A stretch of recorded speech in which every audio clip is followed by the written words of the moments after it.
Okay, on this episode,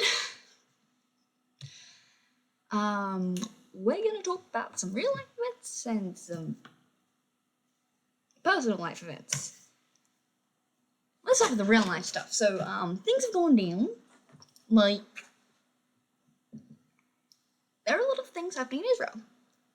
And, like, a lot of things have happened in Israel a lot of time. And everyone really goes, apparently everyone goes, every time it happens. But at the same time, and, like, I don't think anything would happen, but it's still kind of concerning. Because it means everything's on edge. Because if the wrong thing happens, World War III. And the thing is, Ukraine's already happened. It's been happening for a while. And things are building. Things are building up, and we were talking about it, small group. And the problem is, like, I have a weird.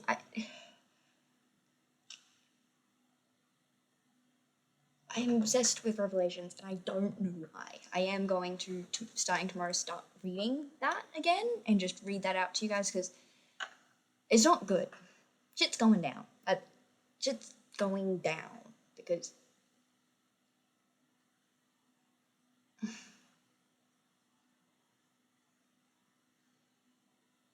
on one move and everything goes. And the problem is, and it doesn't help that we started talking about it today at that small group about things and how things are progressing, how things aren't good. And I suppose it really just doesn't help that earlier today I had the realization that when they describe the Antichrist in Revelations, Andrew Tate could very much be, and goes, that's not helpful on many terms. Like, it is not good. That is not a good thing. Very bad thing. Bad.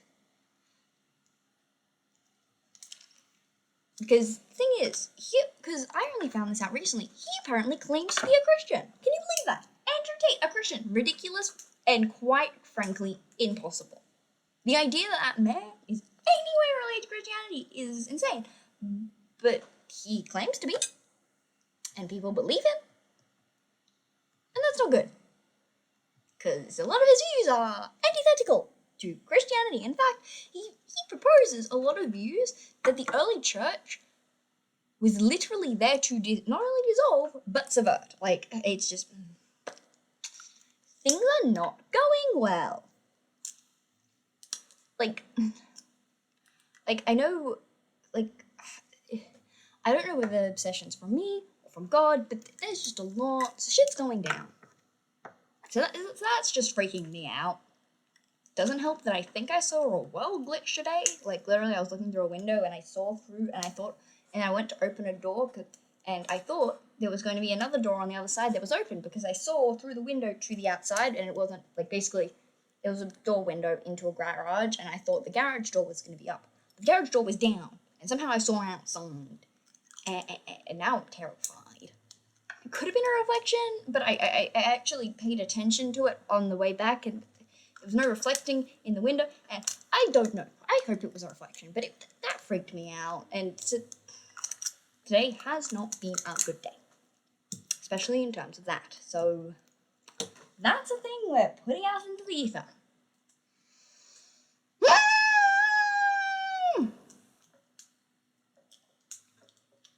So yeah.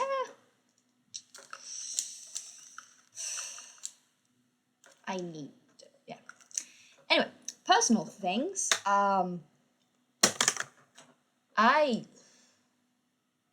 Real talk, my life kind of collapsed the moment I left high school. I didn't realize it collapsed until 2 years later. By which stage I had fixed it? Like, me looking back now, 3 years on, could tell it collapsed.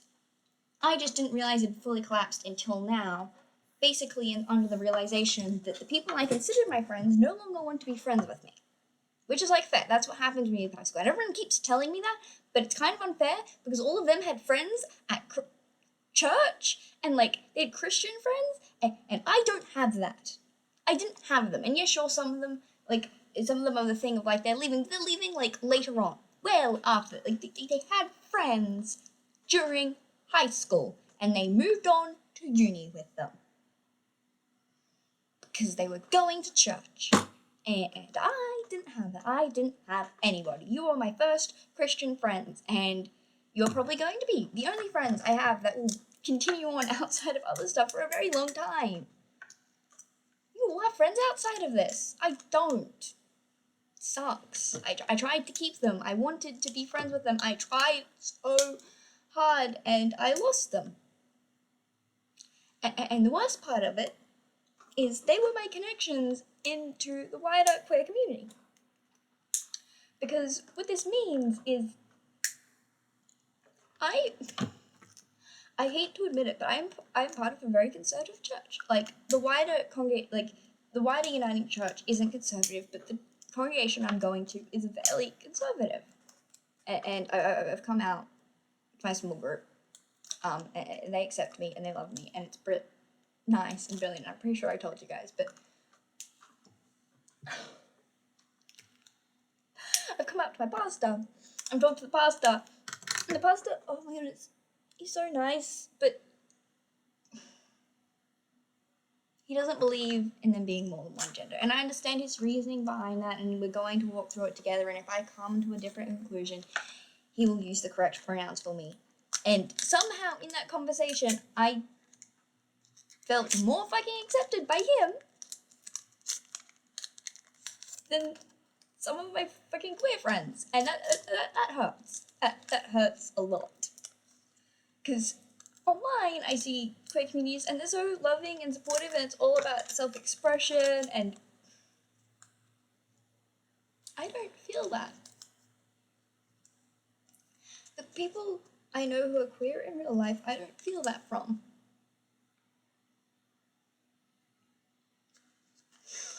The Christians, and some of them are very conservative, I do feel that from. I feel love and support. And I don't know. We'll walk through it, and I use they them pronouns, and I don't think even walking through it with my pastor is going to change that meaning. Hopefully by the end of it, he will use the correct pronouns for me. And I've actually just started, I used to hate the nickname Rach, mainly because I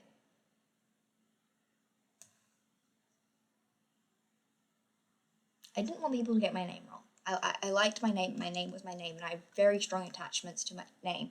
But then one of my friends pointed out that I never fucking noticed.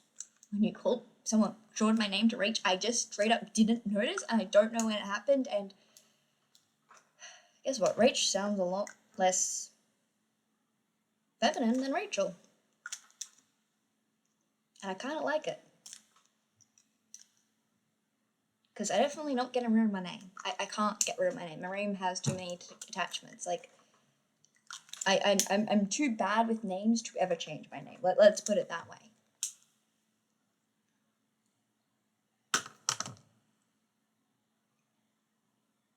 And I'm probably going to continue writing my name as Rachel, but like, I'll just say Rach from now on, which is odd. And that's cool. But, yeah, I felt like I had to... I don't know what to do. Because I wanted to be friends with them. And I can't anymore. I'm having to face the facts that they left me. And not all of them left me. I have one school friend left, kind of, maybe. I texted them a few weeks ago. They haven't replied. I'll try and text them again. But it's just so shitty. The people I thought I was going to spend the rest of my life with, I'm not. And I suppose, I suppose the worst part is it took me understanding that they were no longer my friends for me to realize that my church friends were actually just straight up my friends. There was no adjectives on it, because And now they've become my high school friends. And I don't know when that happened, and I kind of already started it, but my church friends are just my friends now. My high school friends are acquainted, just people I used to know. Just people I used to know.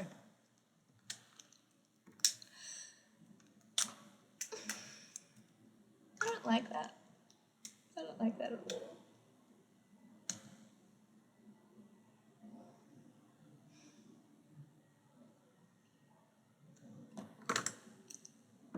Somebody that I used to know. Somebody that I used to know. So yeah, that's shitty stuff that's going on in my life.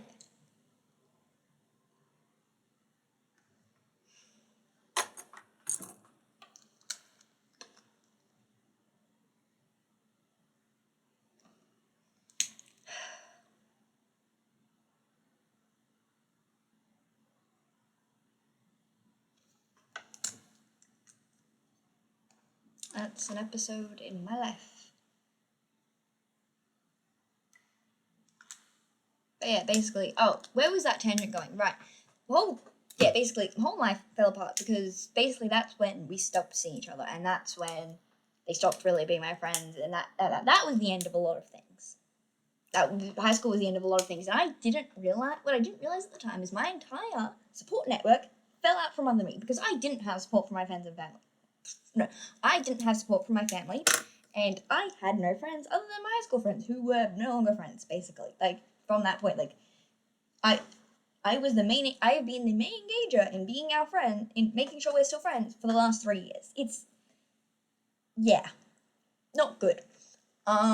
So, yeah, basically, so when I collapsed and started wanting to die at the end of the year to uni, no one was there to help me. Like, one person kind of sometimes responded, and it was kind of cool, and still kind of friends, but it's kind of weird because they're so much younger than me, and it's just, we're at different life stages, so it's just awkward now. Like, it was fine when we were at school, because we were at school together, but it'll get easier now they're in uni and stuff, like, and they've been at uni for a year, but it's still, like, the first year of uni, so, like,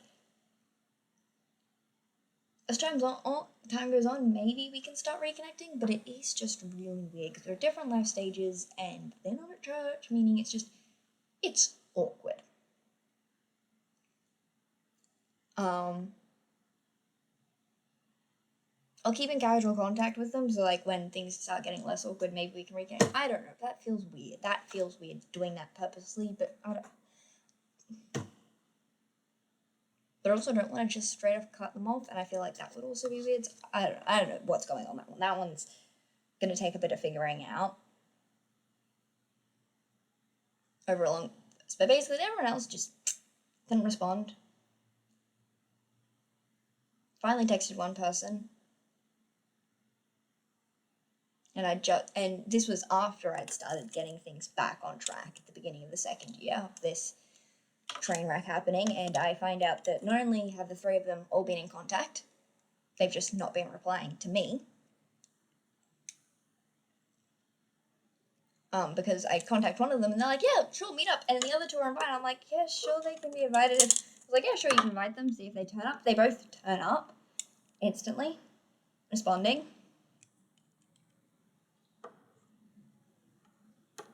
I don't think either of them realized they did it. They all knew what was going on in each other's lives. I hadn't been told any of it.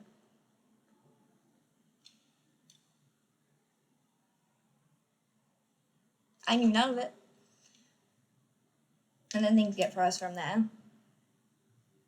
I mean, they're the one that I have actually kind of kept in contact with throughout this all, who isn't just, it's a mutual friendship, not just a one-way thing. It's mutual still, which is why, yeah.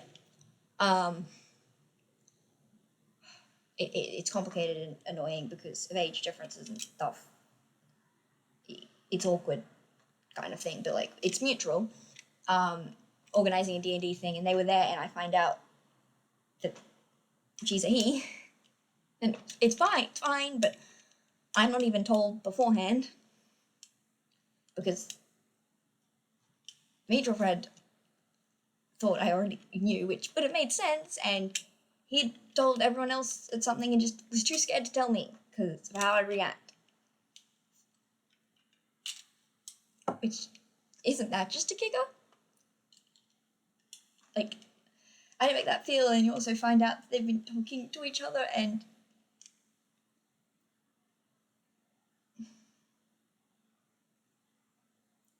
it takes me way longer. It takes me a lot longer to realize we're no longer friends.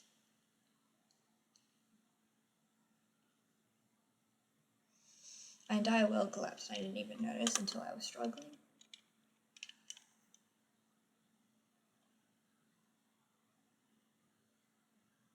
But at the same time, I accidentally also rebuilt it completely. But it makes my perspective from the world so freaking weird. Anyway, that's that. Also, I need to say this, Catherine, if you're out there, we may no longer really be friends, but I made you a promise the last time we really spoke. I don't count the three of us together as us speaking on the phone. I said, if you ever need me, I'll be there. It doesn't matter how long it will be. If you come to my door and need help, I will be there. I made you that promise, and that promise still stands. So if you ever see this, just know that that promise still stands. I don't care what's going on in your life. I made you a promise, and that promise still stands. I don't. And Miles, if you're out there, that promise stands for you as well. I didn't get to say it because stuff's gone weird and complicated. I don't know if we'll ever talk again, but if we ever see each other again, or if you ever in dire need of help and everything goes wrong, just know that I'll help you. We may no longer really be friends, but for the sake of who you once were, I'll help you. And maybe when that day comes, we'll be able to be friends again.